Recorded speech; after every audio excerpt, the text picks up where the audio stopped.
You are now tuned in to higher frequencies. We do this frequently. Turn your radio station to E3 for that decency. Listen to great music and the latest movement. Safe listening for anyone that's tuned in. Who you waking up to? Anna Deshawn, Q Crew and friends. It's that real talk. Online radio with the spins. You caught up in traffic, frustrated. Just check in with E3 to shift your vibrations and get elevated. That's queer radio done right. Choose to be yourself. That's the only way to live life, and that's how it's done here. Just know y'all tuned in to the greatest. Ain't no competition. We ain't worried about the other stations. Check. What's good, good people? You know, this is your girl, Anna Deshawn, right here on Wake Up with Anna and Friends, only on E3 Radio, your number one stop for queer radio done right. And I'm so excited today. We got a new friend on the show. We got Sherman Dilla Thomas on the show. What's going on, Dilla? Man, Anna, thank you for having me. I certainly appreciate the opportunity. I'm super excited to be here.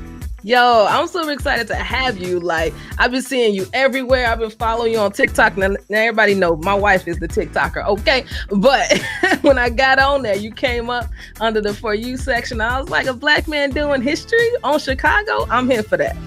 Yeah, I'm very excited that's why I'm in the news, right? A lot of times you don't have a guy that looks like me. I got Nipsey Hussle and Muhammad Ali tattoos. That ain't who they highlight most of the time, but it's just like you said, I'm a Chicago historian. I love this city. I want to highlight our stories, the stories of the city and disseminate them to the world.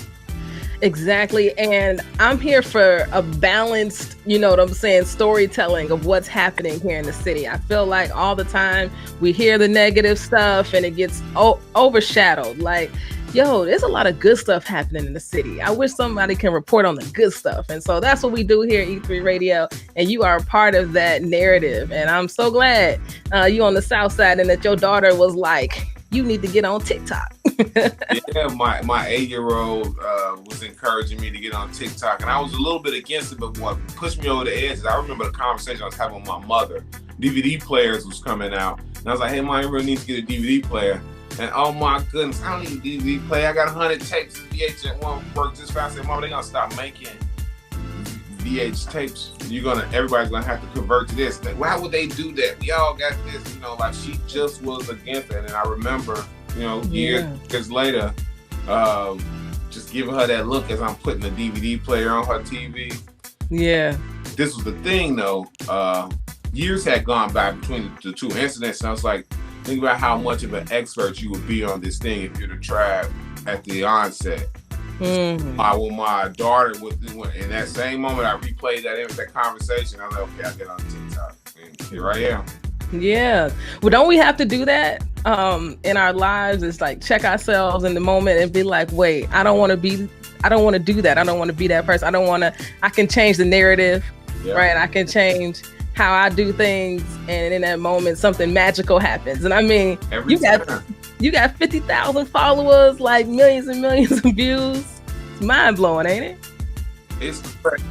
The fact that people, somebody today asked me to do something. They they have a product they sell in Chicago. They want me to do a commercial with the history of that product.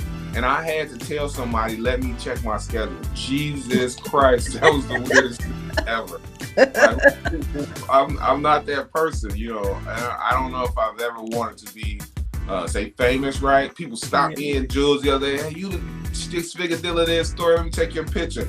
I took a picture of them wanting to take my picture. It was like the coolest thing that had happened to me all year, right? So, I who knew we needed this? But that just goes to show that we do. We all care about history. The example I like to use is like what we call the neighborhoods now, right? All the kids, we don't call 66 and King Drive, East Washington Park, or any neighborhood. We call it O Block.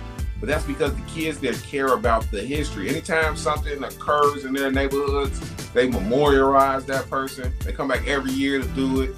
If he was a well-known enough person, they change the name of that area. That's the same thing we do with the city, right? When somebody famous, Mayor Cermak got assassinated, we changed the name of 22nd Street to Cermak. Right. We do that as a society, and so I just been able to pay attention to that. Like, man, we need public historians. And to your point, every news station in the world broadcasts the bad about Chicago, but I personally know everything dope about America was invented here or made better here. So that's what I'm intent on talking about. And I love that. And I love this quote that I read. Child, you've been published everywhere, but there you said something like, we start at DuSable and end at Harold Washington. And there's all this stuff in between that happened that no one knows or talks about. And I think that really hit home for me, because I was sitting there like, what other black man was in between those two? and it hit me, because that's exactly why I started the radio station. When I was an undergrad, I was learned about all these amazing black women who were part of civil rights movement, Black Panther Party, who I had not learned about. And I was like, why in the world don't I know about these women? The Fannie Lou Hammers, the Elaine Browns of the world. And I'm sitting here like, damn, that's exactly how I felt. That somebody needed to tell these folks stories. And so you are in the business of storytelling. And I think that that's a very powerful thing, because if you don't know where you've been or who's been here before you or whose shoulders you standing on, you will absolutely not only make the same mistakes, but feel like you have no blueprint to follow. But there's a lot of blueprints out here. Major blueprints. And I also, it's real popular nowadays to talk about don't bring your bad energy around me, right? Or, we all speak of metaphysical energy now, but it's a very real thing. My favorite example to use is Ellis Island. It don't matter what race you are. If you go to Ellis Island, when you walk through there, your arms, you get the hairs on your arm up. Yeah. You feel the connectivity. I'm not Irish, I'm not Italian, I'm not Scandinavian. That's not how my people came to America, okay? But I relate to their struggle and their progress and I'm going to go try something new for the betterment of my family. But you know why? We hear about Ellis Island our whole life. You get told that story over and over again. By the time you get there, you know the energy. What would happen to kids on the South Side if they knew that 37th and Wabash is where Black History Month was invented as a thing, right? That's something told to you. If you're told that the word jazz wasn't written down as it relates to music until it was in the Chicago Tribune in 1915, they were talking about brothers on the South Side. They wasn't talking about people in New Orleans, right? Like, I think we could change the energy of our neighborhood if we inform them that the spaces that they're walking, they think they're following behind like who's the hardest gangster, right? And in some instances they are. That happened there too, but there are other footprints in the sand that we kind of just need to shift for them to see.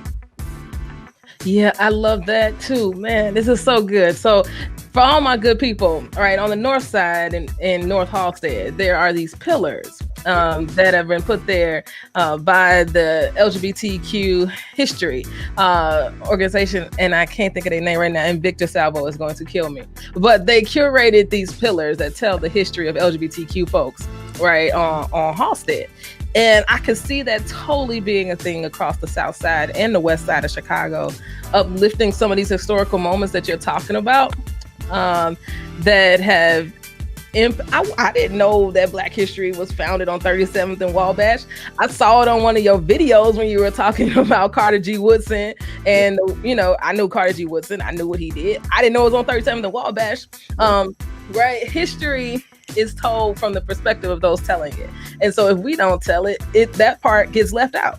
That's another beautiful word that I always talk about. I talk about perspective, right? I do neighborhood tours. I just did the Juneteenth tour and Father's Day tour. It was all Juneteenth theme on the impact of African Americans out of Chicago, on America, and on the world, right? One of the things I like to talk about is that a lot of stuff that's missing in our city as it relates to just crossing boundaries and being connected, we're lacking perspective. Quick story I gave, I went to Eastern Illinois University. It's down in Charleston, Illinois. It's right next to Arcola, which is the Amish American community here in Illinois. Like Amish, no cars, no radio, especially 20 years ago when I was in college, right?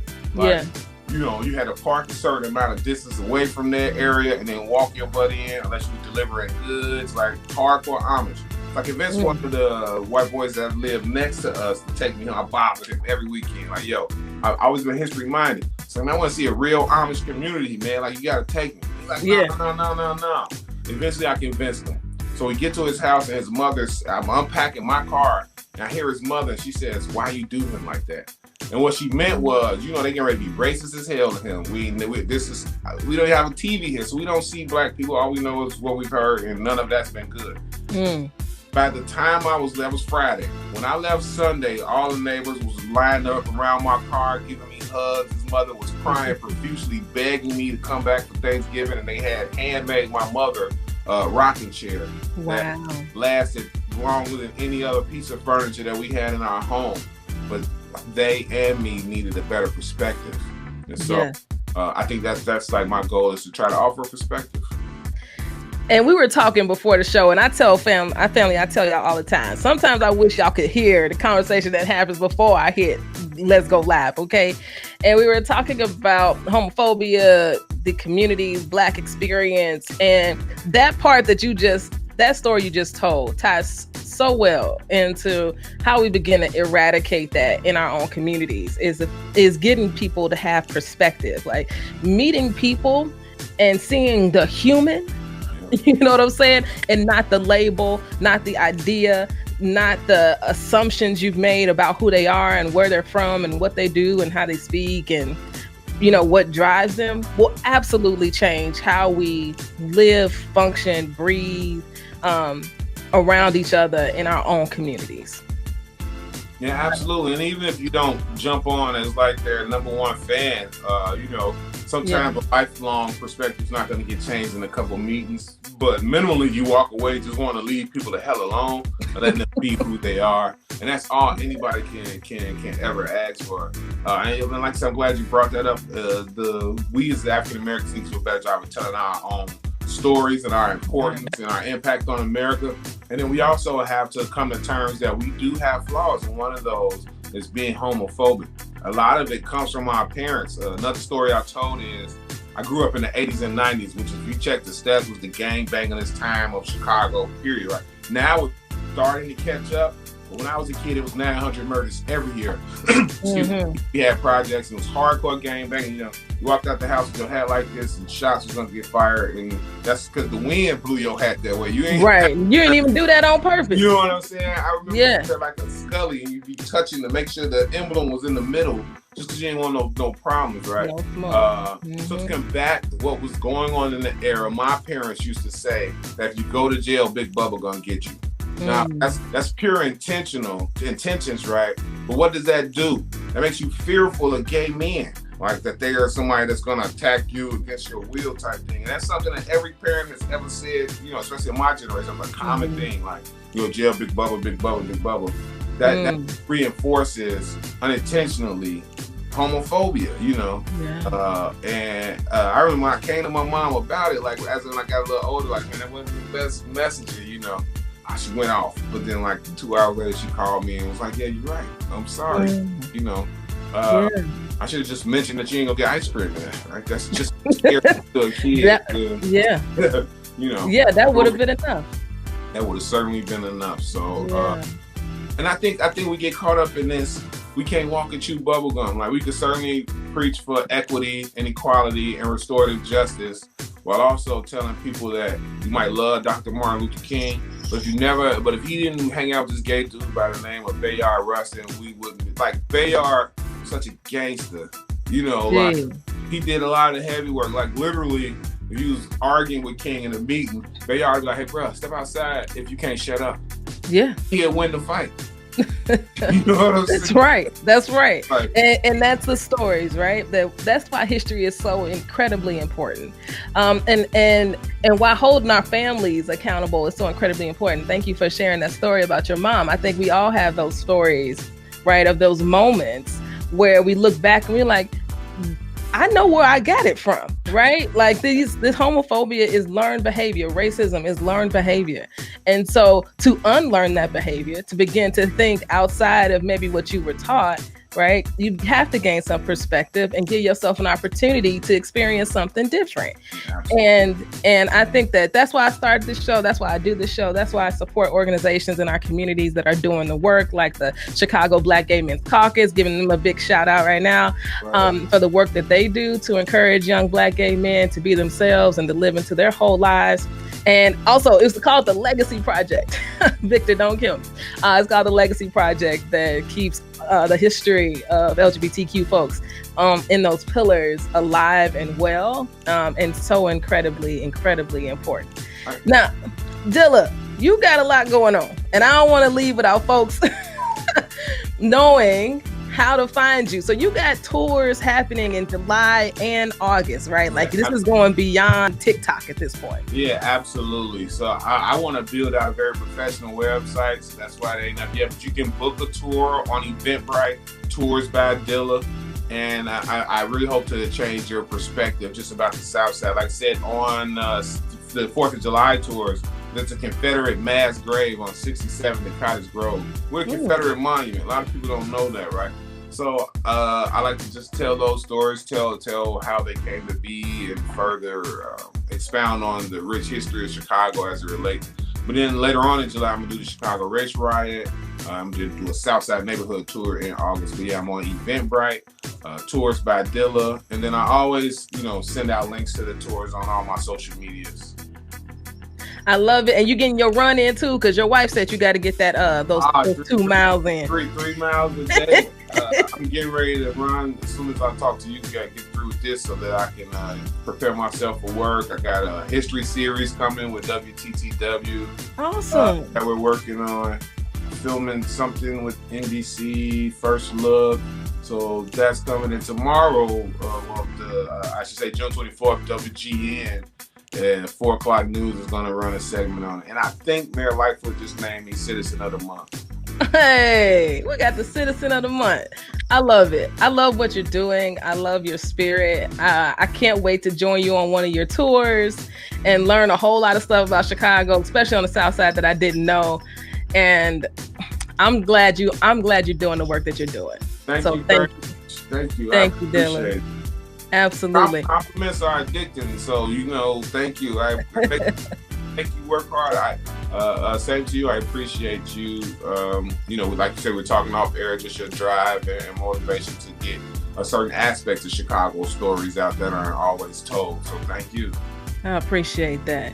Family, this is the first time Dilla's on the show, but it probably will not be the last, okay? Sure. But we got to just get on his calendar. You feel me? Don't go nowhere. Keep it locked right here on E3 Radio.